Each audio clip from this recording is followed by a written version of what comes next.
ചേട്ടാ ഹലോ, നമുക്ക് ഏറ്റവും കൂടുതൽ എൻക്വയറി വരുന്നൊരു പ്രൊഡക്റ്റാണ് ടൈഗർ ഐ ഉണ്ടോന്ന്. പിന്നെ നമുക്ക് നമ്മുടെ ഷോപ്പിൽ വരാത്തവരും നമ്മുടെ വീഡിയോസ് കണ്ടിട്ട് ഒരുപാട് പേര് ചോദിക്കുന്നുണ്ട് ഇവിടെ നാച്ചുറൽ സ്റ്റോൺസ് ഉണ്ടോ, സ്റ്റോൺസിനെ പറ്റി പറയാനായിട്ട്.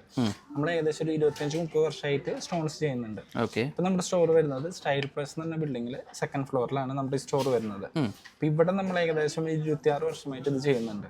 അല്ലാണ്ട് നമുക്കൊരു 30-35 വർഷമായിട്ട് ഈ സ്റ്റോൺസിൻ്റെയും അതുപോലെ തന്നെ 1 gram പ്ലേറ്റിംഗിൻ്റെ ഹോൾസെയിലാണ് നമ്മൾ മെയിൻലി ചെയ്യുന്നത്. എല്ലാ സ്റ്റോൺസും നമ്മുടെ സർട്ടിഫൈഡ് സ്റ്റോൺസും ഉണ്ട്.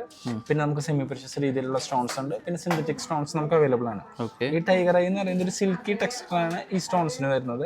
പിന്നെ ഒരു ടൈഗറിന്റെ ഐ പോലെ ഇരിക്കുന്ന കാരണമാണ് ഈ സ്റ്റോൺ തന്നെ. ഇത് ബ്ലൂ ടൈഗർ ഐ ആണ് എന്റെ കയ്യിൽ എടുക്കുന്നത്. ബ്ലൂ ടൈഗർ ഐയും എമറ്റൈറ്റും ഇത് സെലനൈറ്റ് എന്ന് പറഞ്ഞ സ്റ്റോൺ ആണ്. നാച്ചുറൽ സ്റ്റോൺസ് എന്ന് പറയുന്നത് ഒരു വലിയൊരു മേഖലയാണ്. നമ്മൾ സാധാരണ പ്ലേറ്റിങ്ങോ അതുപോലെ തന്നെ മറ്റു പ്രൊഡക്റ്റുകൾ പോലെയല്ല, സ്റ്റോൺസിൽ ഒരുപാട് വരുന്നുണ്ട്. ഇത് പല ആവശ്യത്തിനും ഉപയോഗിക്കുന്നതാണ്. ഇത് ട്രിപ്പിൾ പ്രൊട്ടക്ഷൻ ആണ് ഈ സംഭവം, ഈ ബ്രേസ്ലെറ്റ് എന്ന് പറയാം. ഇതിന്റെ തന്നെ ട്രിപ്പിൾ പ്രൊട്ടക്ഷന് മാല ഉണ്ടാക്കാം. ഇത് ടൈഗർ ഐ, ബ്ലാക്ക് ഓണിക്സ്, എമറ്റൈറ്റ് വരുന്നതാണ്. ഇതിപ്പോ എന്ന് പറയുന്നത് ഇത് ഗ്രേഡേഷൻ രീതിയിലാണ് ഈ മാല ചെയ്തിരിക്കുന്നത്. ചെറുതീന്ന് ഇങ്ങനെ വലുത് വരുന്ന സംഭവമാണ്. പിന്നെ നമുക്ക് 1mm 2mm മുതൽ നമുക്കൊരു 12mm 14mm ഒക്കെ നമുക്ക് സ്റ്റോൺസ് എങ്ങനെ വേണമെങ്കിലും ചെയ്യാം.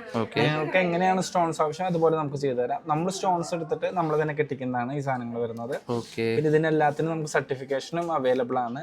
പിന്നെ നമുക്ക് സർട്ടിഫിക്കേഷൻ ഇല്ലെങ്കിൽ വേണ്ടെങ്കിൽ അതും അവൈലബിൾ ആണ്. ഇതൊരു ഗിഫ്റ്റിംഗ് പർപ്പസിനും നല്ലതാണ്. നിങ്ങളുടെ എന്താണ് നിങ്ങൾ ജനിച്ച ദിവസമൊക്കെ നോക്കിയിട്ട് ഇത് മേടിക്കുകയാണെങ്കിൽ അത് വളരെ അടിപൊളിയായിരിക്കും. പിന്നെ ഇതല്ലാണ്ട് നമ്മുടെ കയ്യിൽ ഒരുപാട് സ്റ്റോൺസ് ഉണ്ട്. അപ്പം നിങ്ങൾ മെസ്സേജ് അയക്കുകയോ ഫോട്ടോസ് ചോദിക്കുകയാണെങ്കിൽ നമ്മളത് അയച്ചു തരാം.